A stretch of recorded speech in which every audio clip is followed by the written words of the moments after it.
大家好，嚟到西班牙南部嘅明珠塞維利亞 Sevilla， 我哋從馬尼亞路易莎公園的林蔭道一路行，兩旁的樹蔭加上明媚嘅陽光照射，好舒服好愜意。突然眼前豁然開朗，一座巨大的半圓形建築在明媚陽光照耀下泛住清澈嘅光澤。今日我哋要深入探訪呢座城市最標誌性嘅建築——西班牙廣場 Plaza de España。佢唔單止係一個廣場，更係1929年伊比利亞美洲博覽會嘅心臟地帶，見證住塞維利亞與拉丁美洲深厚嘅歷史淵源。而塞維利亞作為大航海時代嘅起點，自然成為依場盛事嘅最佳舞台。運河像藍絲帶般環繞着廣場，有沒發現欄杆上面嘅圖案好特別？佢哋嘅藍白配色鮮明又和諧，上面嘅花紋好多都係幾何圖形、藤蔓同阿拉伯式花紋，好有摩爾人留低嘅藝術氣息。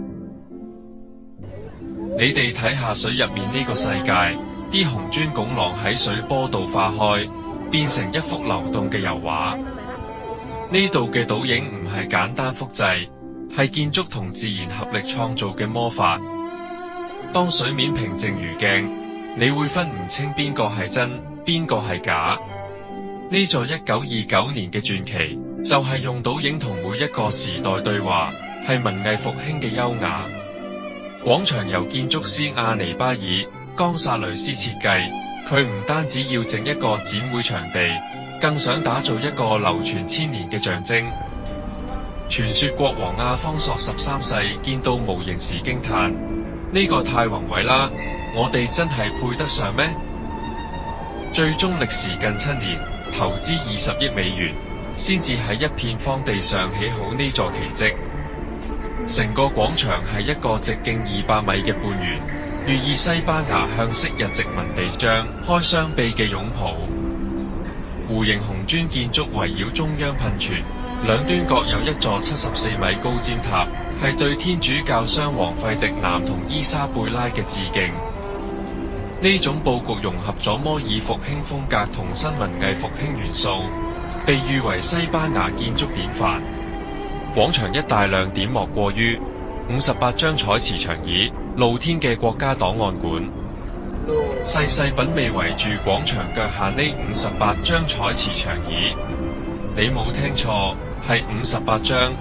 你睇下呢度半弧形嘅設計，58張長椅好似一個擁抱，象徵西班牙團結同心。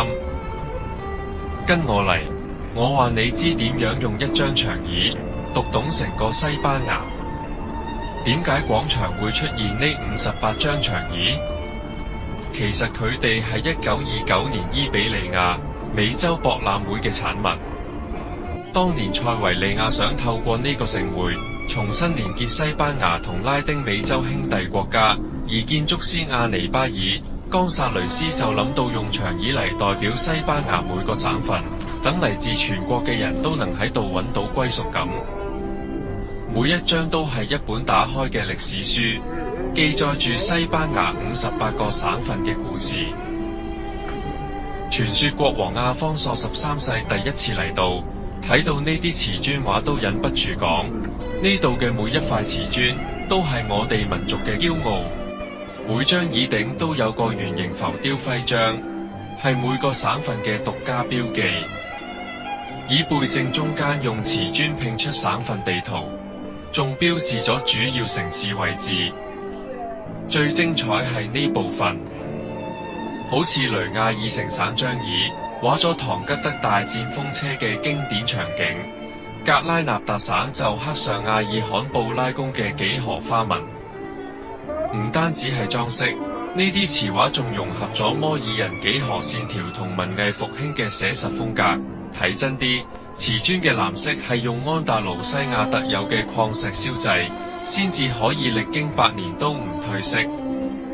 摸下前面，覺得好光滑，因為每張椅都係用馬約利卡陶瓷技術燒製，先至有呢種獨特光澤。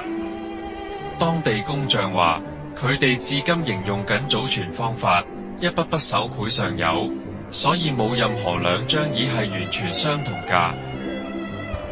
嚟到呢度，你一定要試下呢個玩法，揾張代表你靈魂嘅長椅。如果你係文學迷，一定要去拉曼查省張椅揾唐吉德蹤跡。如果你係航海迷，加的斯省張椅畫咗古代商船進港情景。我個人最中意馬德里省張椅，上面刻咗紅抱樹嘅市徽，超級得意。每逢週末，你仲會見到本地老師帶學生嚟上歷史課，對住詞話講解各省故事。呢一刻你先明白點解塞維利亞人話呢度唔係景點，係我哋嘅露天課室。廣場係個完美混血兒，拱廊繼承咗摩爾式幾何美感，廊柱卻係古羅馬規格，屋頂陶瓷彩繪又有哥特風格。建築學者伊莎貝爾教授話，最精妙係中央噴泉，24小時流水聲模仿古代阿拉伯宮殿水鐘，提醒人們時間流逝。呢度每平方米都用咗3種文化語言，紅磚係天主教熱情，藍瓷係穆斯林冷靜，金色係猶太智慧。乜嘢係真正嘅阿蘇里號？阿蘇里號呢個字源自阿拉伯文利舍利，意思係光滑石頭。但塞維利亞人將佢升華成藝術，同我哋廣東瓷器唔同。阿蘇里號最特別係唔追求完美無瑕，反而刻意保留手工痕跡。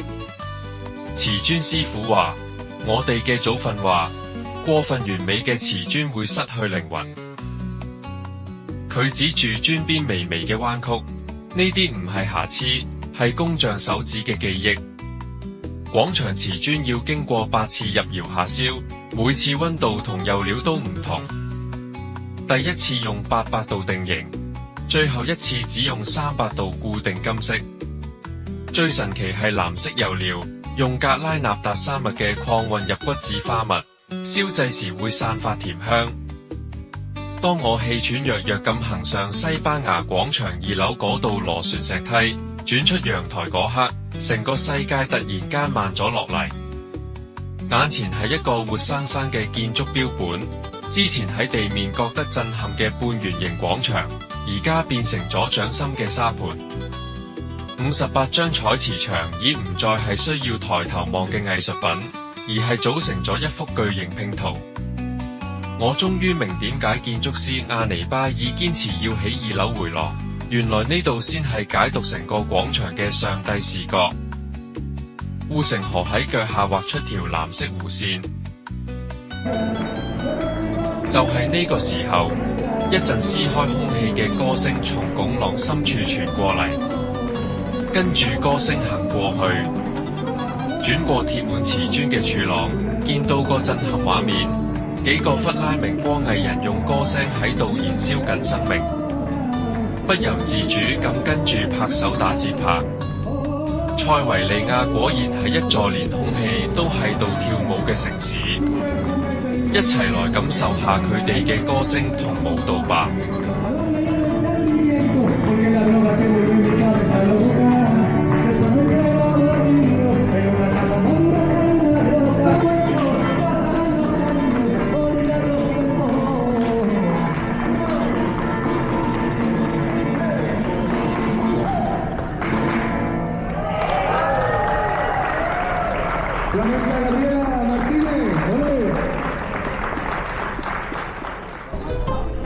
穿行喺塞維利亞舊城區嘅碎石路，空氣中飄散住橙花同咖啡混合嘅香氣。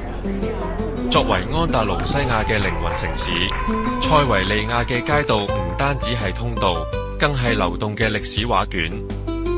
由羅馬時代到摩爾王朝，由大航海盛世到現代藝術，每條街巷都沉積住層層沓沓嘅文化記憶。塞維利亞街道最特別之處，在於佢哋與文學經典嘅深刻聯繫。一邊行一邊就會諗起呢度曾經係皇家監獄所在地。西班牙文豪塞萬提斯被囚禁期間寫咗《唐吉德》部分章節。塞維利亞嘅語言都係街道魅力嘅一部分。當地人講嘅西班牙語語調柔和，語速稍慢，帶有濃厚安達盧西亞特色，同巴塞羅那嘅快節奏形成鮮明對比。呢種語言風格影射咗當地人熱情、悠閒嘅生活態度，也隨處可見跳住費拉明戈的藝術者。塞維利亞街道同建築最迷人之處在於風格混血，好似吉拉爾達塔咁，起初用羅馬石建造，後被阿拉伯人加咗磚塊同馬蹄形窗。基督徒又加上文藝復興風格中流，形成世上獨一無二嘅融合建築。塞維利亞街道也有住獨特嘅時間表，上午10點到下午2點係第一個活動高峰，之後城市會進入悠長午休。到下午5點後，街道再次甦醒，居民出嚟散步、飲酒、傾偈，直到深夜。睇住馬車喺碎石路上行過，提聲同遠處吉他聲形成奇妙二重奏，你會感受到塞維利亞人成日講嘅：我哋唔係擁有時間，我哋就係時間。行到塞維利亞舊城區嘅聖母廣場轉角，我突然被一座龐然大物擋住視線。成排橙樹後面，塞維利亞大教堂嘅沙岩外牆似金色巨浪咁壓過嚟。街頭藝人嘅手風琴聲、馬車嘅蹄聲、咖啡館嘅笑話聲，瞬間被呢座建築吞沒。呢刻我先明點解當地人話：我哋唔係起緊教堂，係雕刻緊天空。塞維利亞大教堂，從清真寺到世界第3大教堂的千年蛻變。原來1184年，穆斯林君主亞布、優素福、雅庫布下令起嘅清真寺，曾經係伊比利亞半島最宏偉伊斯蘭建築。嗰時嘅阿拉伯人騎着駱駝衝進伊比利亞半島，順手將塞維利亞改成安達盧斯王國嘅都城。1184年，佢哋喺呢度起咗座能容下上萬人做禮拜嘅大清真寺。轉入聖費爾南多大街，一座宏偉嘅巴洛克建築。呢度唔係皇宮，亦唔係大教堂，而係塞維利亞大學，一座由古老煙廠碎變而成嘅知識殿堂，創辦於1505年的學府。最引人注目嘅特色，莫過於其主校區前身18世紀嘅皇家煙廠 Real Fabrica de Tabacos。呢座巴洛克風格建築係當時西班牙第2大公共建築，僅次於埃斯科里亞修道院，見證咗塞維利亞工業發展嘅輝煌歷史。呢座歷史建築嘅轉變極具象徵意義，從生產香煙嘅工廠蛻變為生產知識嘅學府，彷彿隱喻着人類從物質追求到精神追求嘅昇華。穿行於塞維利亞大學古老廊柱之間，陽光透過精緻嘅鐵藝窗花灑落喺斑駁嘅石地上，形成錯落有致嘅光影。呢度唔只係一所教育機構，更係塞維利亞文化嘅重要塑造者。塞維利亞最動人之處，在於佢哋展現咗歷史唔係博物館裏嘅標本，而係可以觸摸、感受同參與嘅生活。由摩爾人留下嘅水道系統，到現代藝術家嘅街頭創作，不同時代嘅文明痕跡並存共鳴。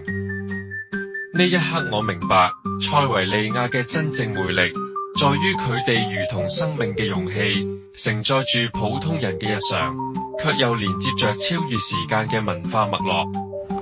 就如馬車同現代交通可以喺馬路共存，現代與歷史的結合。